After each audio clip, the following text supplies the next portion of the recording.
नमस्कार दोस्तों, आप देख रहे हैं इंडियन न्यूज बुक। आज है 11 नवंबर 2025। तो चलिए देखते हैं देश दुनिया की बड़ी खबरें। बिहार विधानसभा चुनाव 2025 दूसरे चरण का मतदान संपन्न जारी। 11 नवंबर को 20 जिलों की 122 सीटों पर दूसरे चरण का मतदान हुआ, जिसमें 3.7 करोड़ मतदाता मतदान के पात्र थे। इस चरण में 1302 उम्मीदवार चुनाव मैदान में है, जिसमें 9 मंत्रियों का राजनीतिक भविष्य दांव पर है। इसी के साथ बढ़ते अगले न्यूज की ओर। प्रधानमंत्री मोदी भूटान दौरे पर। पीएम मोदी द्विपक्षीय संबंधों को मजबूत करने के लिए भूटान के 2 दिवसीय दौरे पर शिप्पू पहुंचे, जहां उनका भव्य स्वागत हुआ। वह भूटान के चौथे राजा की 70वीं जयंती समारोह में भी शामिल होंगे। इसी के साथ बढ़ते अगले न्यूज की ओर। दिल्ली में विस्फोट पर कई देशों के राजदूतों ने जताया दुख।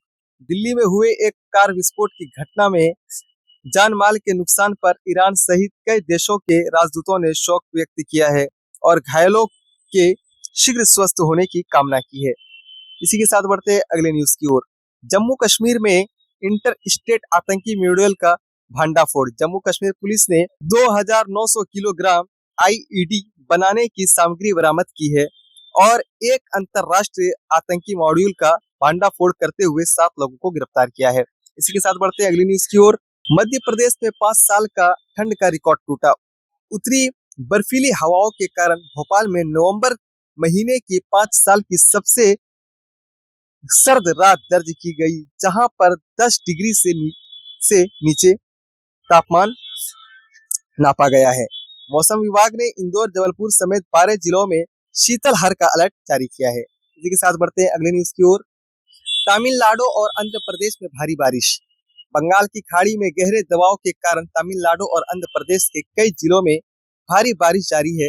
राष्ट्रीय आपदा मोचन बल एनडीआरएफ को बचाव कार्य के लिए तैनात किया गया है। इसी के साथ बढ़ते अगली न्यूज की ओर।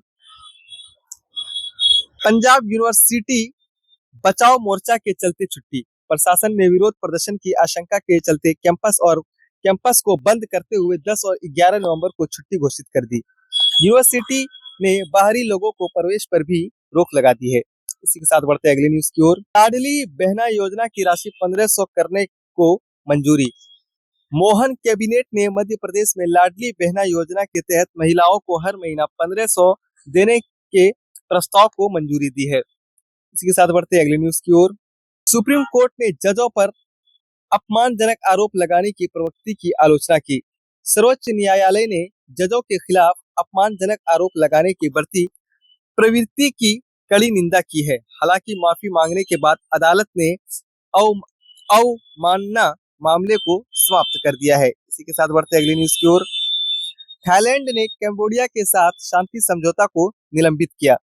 सीमा के पास बारूदी सुरंग विस्फोट में 2 सैनिकों के घायल होने के बाद थाईलैंड ने अमेरिका के मध्यस्थता वाले शांति समझौते को निलंबित कर दिया है। इसी के साथ बढ़ते अगली न्यूज की ओर। संयुक्त राष्ट्र जलवायु परिवर्तन सम्मेलन दुबई में शुरू हो गया है, जिसमें 2050 तक नवीनीकरणीय ऊर्जा और कार्बन न्यूट्रलिटी की तत्काल आवश्यकता पर जोर दिया गया है। इसके साथ बढ़ते अगली न्यूज की ओर। प्रमुख अर्थव्यवस्था के बीच व्यापार तनाव कम होने की एशिया और यूरोप के शेयर बाजार मजबूती के साथ खुले। इसी के साथ बढ़ते अगली न्यूज की ओर। क्रिकेट विशेष आकाश चोपड़ा ने कहा है कि ऋषभ पंत की टीम में वापसी तो तय है, लेकिन ध्रुव जुरेल के शानदार प्रदर्शन से चयनकर्ताओं के लिए मुश्किल बढ़ गई है।